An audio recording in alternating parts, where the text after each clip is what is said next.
The same story, new chapter. Tunapokutanisha mawazo ya watu, tunapoangalia yale yanayowakumba wao, kwani sisi hatujui ila ulimwengu wao unazungumza kitofauti. Najua wewe ni shujaa, najua wewe ni mpambanaji unayetaka vitu vya kitofauti kwenye jamii yako. Yapo yanayokufanya ufikirie sana zaidi na vile ambavyo ulivyo. Leo kwenye new story, the same chapter, wewe ni shujaa wetu.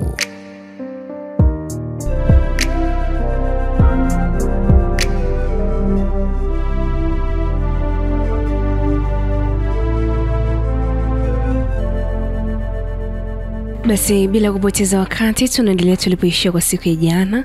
Mimi naitwa Madam T, unasikiliza 98.7 Banana FM, na hii ni simulizi ya ndugu yetu, kipenzi chetu, rafiki yetu, mpendwa wetu Jennifer, ambayo anakuambia ana mengi sana ya kutueleza. Mengine mengi ni hataki kuona mtu akipita pale mali amepita. Na tulipopita huko kwa uchache sana tukikumbushana, Jennifer amekutana na amejikuta amempenda mtu ambaye ni jambazi ambaye alimsaidia, alimficha, akamsaidia kukamatwa na polisi na nini. Lakini Jennifer anasema yote hayo yametokea na nini, lakini namkumbuka, yani anaishi kwenye akili yangu, anaishi kwenye kichwa changu. Lakini Jennifer anasema hakuwa tena tayari, yani hakuwa karibu, hakuwa anajua nampataje, hakuwa anajua pa kumpata, hakuwa anajua pa kumuulizia, yani hakuna chochote ambacho alikuwa anakijua.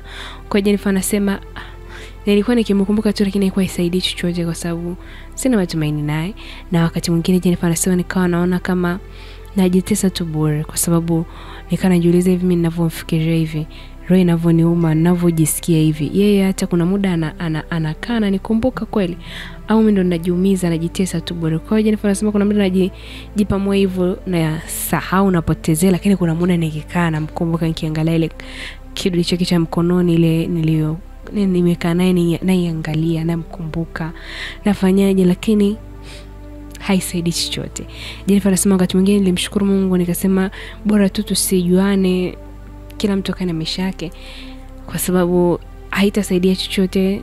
Afu pia itanisaidia mimi akiwa karibu, tukiwasiliana huenda akaniharibia mambo mengi. Kwa bora akae huko, bora tusiwasiliane, bora Mungu kaniepusha na hili. Jennifer anasema shughuli nyingine ilikuwa ni kwa dada Miriam. Ilikuwa sana ni vigumu kwa dada Miriam kukubali kwamba amebakwa vile. Jennifer anasema siku moja nilikuwa dadangu alikuwa hataki kuongea na mimi, hataki nimuone, hataki niende kumuona, na anadai kwamba mimi ndio chanzo cha yote yale yaliyotokea. Amepoteza kila kitu kwa ajili yangu mimi.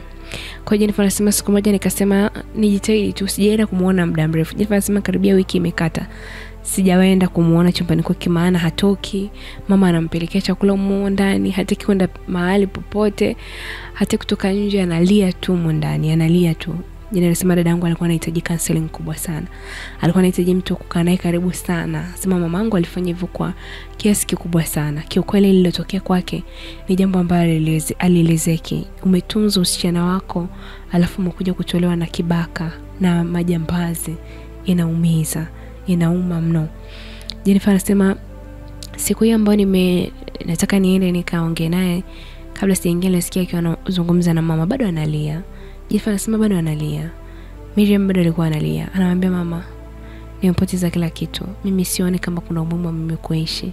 Sijui kama kuna sababu ya mimi kuendelea kuishi. Nimepoteza kila kitu. Nimepoteza usichana wangu. Mama unanijua mimi.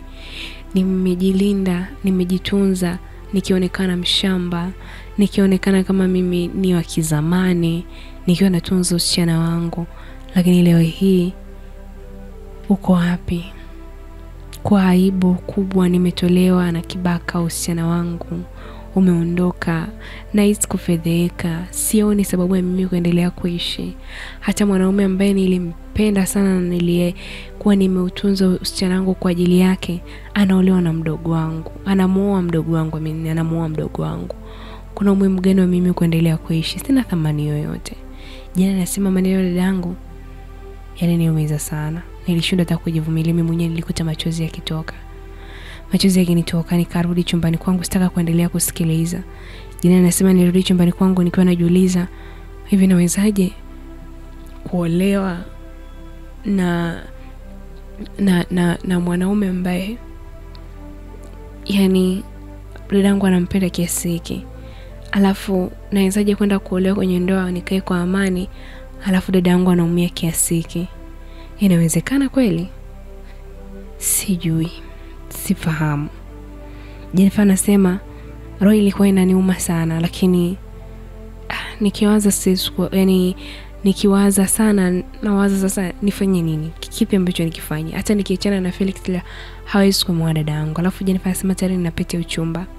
Tayari mimi nishatambulika kama ni mchumba rasmi wa Felix. Kwa hiyo sijui kama kuna lingine la kufanya. I don't know. Sifahamu.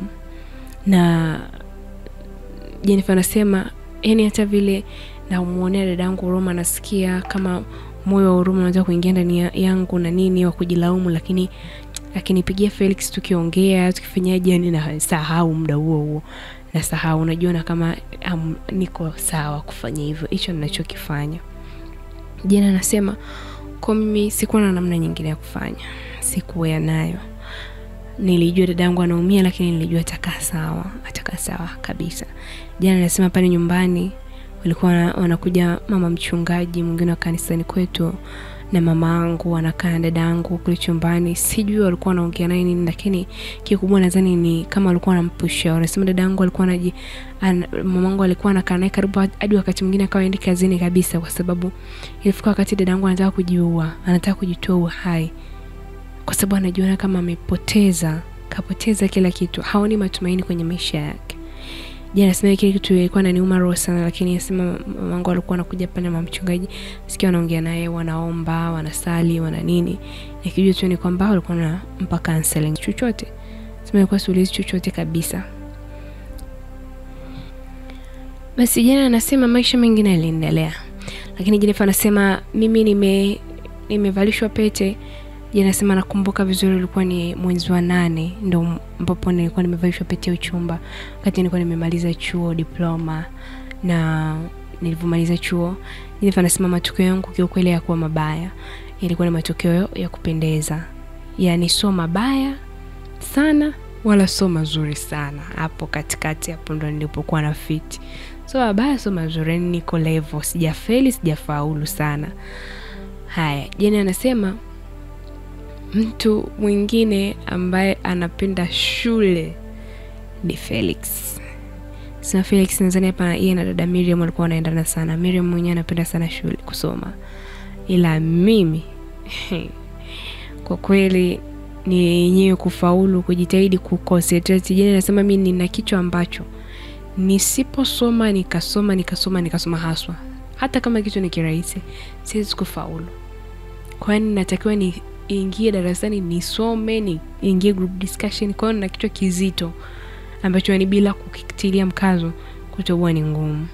Jeni anasema mimi ni kipindi kile mimi nilikuwa sina yani mimi ndo najua nimemaliza chuo kabisa, yani mimi mawazo yangu kabisa nimemaliza chuo, lakini Felix yeye alitaka mimi niendelee kusoma na kutaka nichukue muda mrefu, kwa sababu alijua kabisa nikikaa ile ningechelewa kuapply. Kwa hiyo nitakuja kuapply tena mwakani. Kwa hiyo anaanza kuniambia nitafute process za kufanya za kuapply chuo. Jeni mimi. Jeni anasema Felix akaniambia kwamba hamna mtu mzembe. Na Jennifer anasema kwa jinsi alivyokuwa ananielezea Felix nilielewa fika kwamba anataka yani nikiolewa kwao yani nisionekane kwamba ile level ya chini, maskini, afu hajasoma, ameisha diploma na nini. Kwa hiyo Jennifer anasema Felix alitaka niendelee kusoma kwa ajili ya kunitengenezea hadhi fulani, at least nimefika degree, at least nimefika degree. Kwa akaniambia nitafute tu course yote ambayo mimi nahisi nitaimudu nikaisomee. Jennifer anasema mimi nadhani sikuwa nimewaambia mwanzo, Jennifer yeye anakuwa na wazazi wake na yeye wanakaa Dar es Salaam. Felix pia anakaa Dar es Salaam, maeneo tofauti, na chuo pia anasoma Dar es Salaam. Kwa hiyo lakini yeye alikuwa anakaa hostel kutokana na umbali wa nyumbani kwao na mpaka chuoni. Kwa hiyo alikuwa anakaa hostel mara nyingi chuo.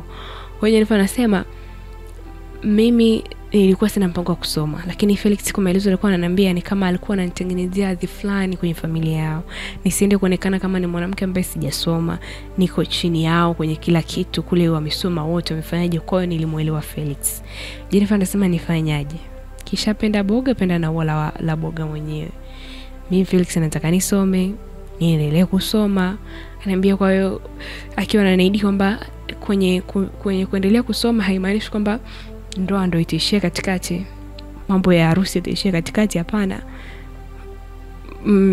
Processes za harusi bado zitaendelea. Na Jennifer anasema kwamba wazazi wake walikuwa hawataki harusi ndogo. Kwa hiyo kulikuwa kuna ni kama nije kufunga harusi kama mwezi mwingine wa 8 huko, kutokana na zile process zilikuwepo. Walikuwa wanataka kutengeneza bonge, yani ilikuwa ni bonge la harusi. Kwa hiyo akaniambia mpaka ifike wakati wa harusi nitakuwa nahisi namaliza mwaka wa kwanza chuoni.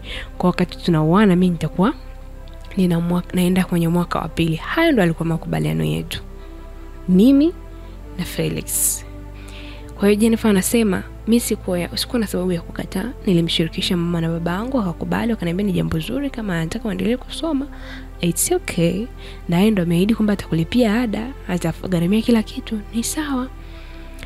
Jennifer anasema kweli nasema ni mimi niko nyuma kila kitu. Apply chuo, na anasema kumbe chuo pia ambacho ameapply na job mdogo wake pia anasoma hapo hapo. Kwa hiyo ndo chuo ambacho alimwapply mdogo wake, alimtafutia mdogo wake hapo, na mimi pia akanitafutia hapo hapo. Jana anasema ilikuwa ni chuo cha UDSM. Mimi sijai kusoma chuo cha UDSM. Jennifer anasema mimi nimesoma tu vyuo vya kati kawaida hivi, lakini sijai kusoma chuo kikuu. Sasa ndo naenda kusoma UDSM na naenda kwa ajili ya kusoma degree. Sema nikawa nasoma, mdogo wake naye akawa amemtafutia chuo, aliapply hapo hapo. Kwa hiyo sema tunasoma kama mbili tofauti, kila mtu anasoma kozi yake. Jennifer anasema kweli wakati wa kuondoka kurudi chuoni ulifika. Anasema dada yangu mimi bado alikuwa azungumza na mimi vizuri, yani japo hata nilipokuwa nikienda kumuona akinisalimia, nikimsalimia hivyo siku moja tu anasema kabla siku mimi kuondoka, ni usiku wake kesho yake ndo naondoka, hata hivyo anasema nikienda nikiongea naye ameangalia ukutani, amelala ameangalia ukutani. Jennifer anasema dadangu ajifungia ndani karibia mwezi mzima, na amejifungia tu ndani, hata kutoka nje anaona aibu, anafanyaje, yani yuko yeye ndani na laptop yake na simu yake, yupo ndani, hata kutoka nje. Jennifer anasema nilimuaga dadangu ninaondoka, yani sikutaka hata kama tuzungumzi atufanyaje, lakini sikutaka niondoke kimya. Mimi najua dadangu anaumia sana juu yangu, kwa hiyo sitaki au nione kama namdharau kwa namna yoyote ile. Ni dadangu, ni ndugu yangu. Kwa hiyo Jennifer anasema dadangu hataki kuongea na mimi vile, vitu vyangu vingi vilikuwa chumbani kule. Wakati nachukua vitu vyangu nikamwambia tu dada, mimi naenda chuo, naondoka, narudi tena chuo kusoma, naenda kusoma, naendelea kuendelea na masomo. Kwa hiyo nikutakia kila laheri, ugua pole, Mwenyezi Mungu akubariki, uwe sawa. Natumai utanisamehe siku moja, utaongea na mimi kama tulivyokuwa tunaongea mwanzo. Utakuwa ni dada ambaye utanifariji, nitakuwa na changamoto nikuelezee, unisaidie na namna ya kutatua. Natamani urudi kwenye ile dada yangu wa mwanzo. Kwa hiyo nakuomba ukae sawa, na kuombea sana, lakini pia upate mtu ambaye yuko sahihi zaidi kwako na atakaye kuamini kwenye kila kitu. Jennifer anasema nilivyoongea vile, nilichukua baadhi ya vitu vyangu, nikapaki, nikaandaa nguo zangu kwa ajili ya kuondoka kesho yake. Jennifer anasema mtu ambaye alikuwa anakuja kunichukua ni Felix. Felix yeye ana gari, mdogo wake ana gari, kwa hiyo ni kwa maisha ya uswafi. Basi Jennifer anasema mimi nikawa natoka. Sasa najiandaa kutoka. Sema najiandaa kutoka, nikashangaa dadangu ananiita Miriam. Sema ilikuwa kawaida, yani muda mrefu sijasikia tukiitana na nini. Aliniita, alivoniita aliniangalia, alafu akanikumbatia huku akiwa analia. Alinikumbatia. Jennifer anasema sikuwa najua analia nini, lakini nilijikuta na mimi nalia kwa sababu najua maumivu yake, japo kwa wakati ule sikuwa najua analia nini, lakini alivyokuwa analia na mimi nililia. Wakati ananikumbatia analia na mimi nililia. akaniambia kwamba alikuwa na kipindi tu kigumu ambacho alikuwa anakipitia, ndio maana amemlaumu sana, ndio maana alikuwa hataki kuongea na yeye, lakini ni vile ni anavyojisikia. Mbaya zaidi ni kwamba amepoteza za kile ambacho kilikuwa kina thamani sana kwenye maisha yake, ndio maana anasikia roho inamuuma, ndio maana alikuwa ananikasirikia. Ni kipindi ambacho alikuwa anakipitia. Jennifer anasema mimi nikamwambia dada, nakuelewa sana na nilikuwa nakuelewa sana, ndio maana sijawahi kukukasirikia. Sijawahi kukasirika juu yako kwa sababu najua vile ambavyo unajisikia. Najua vile ambavyo mimi huenda nimesababisha wewe kujisikia hivyo. Mimi sina shaka kabisa na hilo. Akaniambia kwamba amenisamehe, nikiwa na shida yoyote nisiache kumtafuta, nikifika pia chuoni nimwambie, tutakuwa tunawasiliana na mimi bado ni mdogo wake. Jennifer anasema dada yangu alinikumbatia pale, na kweli Jennifer anasema nililia machozi ya kutoka moyoni, nililia machozi ya kuumia na kufurahia kwamba dada yangu tunakubaliana tena, ni amenisamehe tena, kitendo ambacho Jennifer anasema ingekuwa ni mimi ninavyojijua, I swear to God najua nisingeweza. Yani nisingeweza, ingekuwa mimi ndo Miriam ambapo nimefanyia hivyo. Jennifer anasema nimefanya kitu ambacho, yani nafanya kitu ambacho najua bisa ingekuwa ni mimi nisingeweza kuvumilia wala nisingekaa niongee naye kabisa. Lakini Jennifer anasema Miriam ni wa kitofauti sana. Miriam ni dada, yani ni wa kitofauti mno. Alinisamehe na akanikumbatia pale. Anasema mamangu alikuja akafurahia, akaona, akamwambia nimefurahi kwamba yale mafunzo na elimu na tulivyoongea na wewe vilikusaidia. Akaniambia kweli.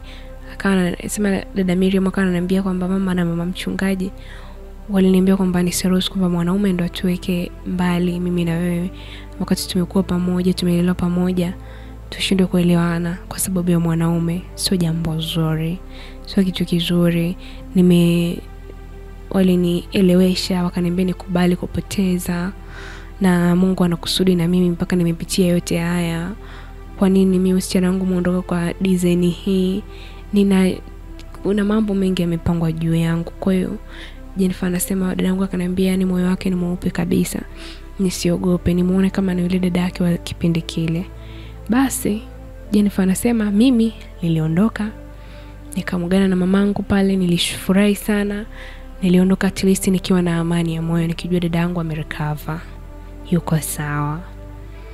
Jennifer anarudi chuoni, ataenda kuendelea kukaa hostel. Itakuwaje? Yani mambo ya Jennifer ni mengi. Itakuwaje huko chuoni? Atatoboa mpaka mwezi wa 8, amevalishana viti mwaka huu, mwezi wa 8 mwakani ndo harusi. Itafanikiwa kweli? Yatatokea? Tutajua. Mimi ni Madam T, endelea kusikiliza 99.7. Kesho na yenyewe ni siku, tutaendelea.